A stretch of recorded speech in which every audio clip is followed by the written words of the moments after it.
Assalamualaikum warahmatullahi wabarakatuh. Selamat pagi, sore, atau malam semuanya. Jadi pada video kali ini aku akan membahas pembahasan post-test yang berkaitan dengan materi sel, jaringan, dan organ. Ini saja. Nah, yang pertama soal 1, bagaimana sebuah sel ditemukan untuk pertama kalinya dan siapa penemunya?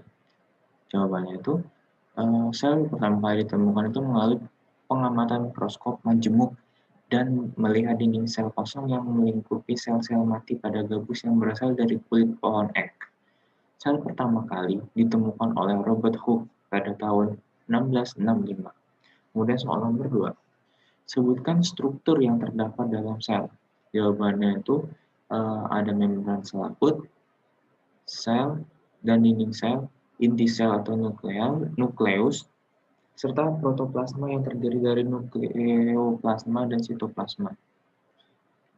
Soal yang ketiga, koloid yang mengisi seluruh bagian sel adalah sitoplasma. Soal yang keempat, apa yang dimaksud dengan membran sel bersifat semi-permeable? Yaitu sifat semi-permeable itu hanya bisa dilalui air dan zat-zat tertentu yang terlarut. Soal nomor 5, apa yang terdapat dalam semua sel tetapi tidak ada di dalam sel darah merah? Jawabannya adalah inti sel. Kemudian nomor 6, sebutkan bagian dari inti sel. Jawabannya itu inti sel tersusun atas membran inti yang memiliki pori. Cairan di dalam inti sel disebut nukleoplasma.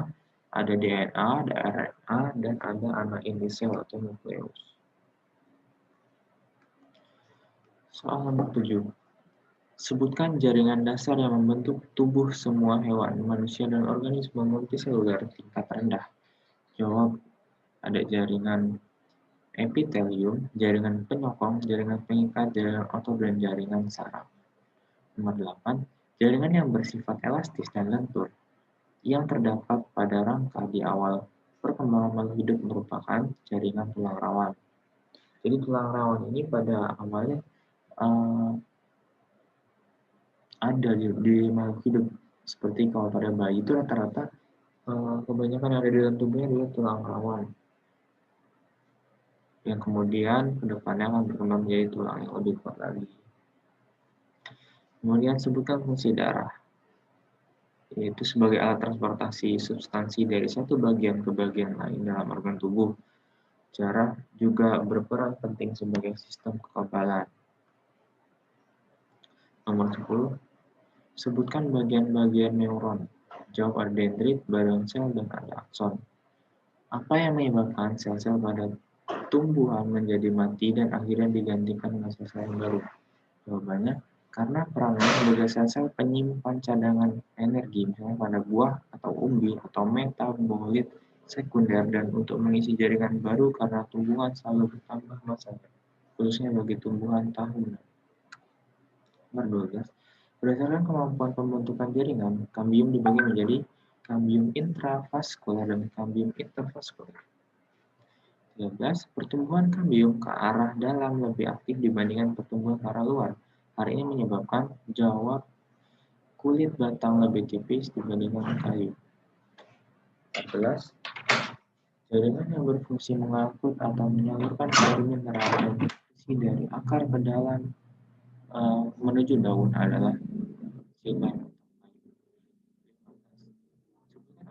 Organ yang dimiliki manusia beserta fungsinya. Minimal 5. Yang pertama itu ada hati untuk menetralisir racun, kemudian ada ginjal untuk menyaring darah, ada paru-paru untuk bernapas, ada jantung untuk memompa darah, kemudian ada organ luar berupa mata untuk melihat. Nah, teman-teman, demikian pembahasan post-test yang berkaitan dengan sel, jaringan, dan organ kali ini. Jika masih ada pertanyaan, boleh banget kalian chat di grup atau personal chat ke aku. Terima kasih. Saya akhiri wabillahi taufiq wal hidayah. Assalamualaikum warahmatullahi wabarakatuh. Selamat pagi, siang, atau sore, teman-teman.